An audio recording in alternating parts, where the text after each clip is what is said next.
Toronto firefighters dousing the city's latest encampment fire. This one happening last night, leaving one woman with minor injuries.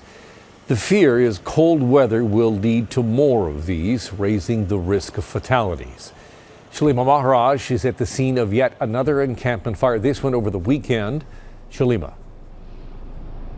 Yeah, Alan, we're here at Bellevue Square Park, and there's still some remnants of that fire from over the weekend. I want to draw your attention to what we can see here in the dark, and that is, of course, that caution tape. We've got the fencing that's gone up. There's also a power pole that's completely charred.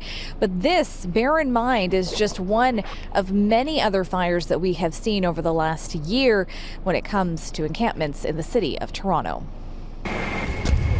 The aftermath of an encampment fire at Bellevue Square Park in Kensington Market over the weekend. The city says approximately 8 people lived here. And as the bitter cold sets in, the desperation to keep warm grows. The manager of this nearby restaurant says fires were often burning here recently. Now with the winter, there's like every night, I would say. Every night they were burning? Yeah, they were burning like every night. Yeah, they were cold, they had to do a fire, and yeah. According to the city, there have been 3 fires at this encampment alone in the past 10 months. On Tuesday evening, another fire broke out at an encampment near Fort York National Historic Site. In 2022, Toronto Fire responded to 216 fire responses. Year to date this year, 222.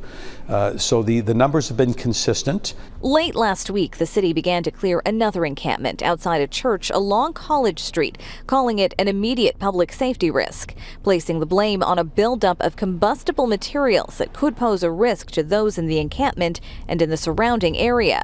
Quite often we will notice Coleman, the old camping stoves that will be in the tents. But along with those, you will have all of the small compressed gas cylinders. We've had barbecues, we've had propane tanks. Community worker Diana Chan McNally says many see encampments as their only option right now, especially with city shelters already overwhelmed by need.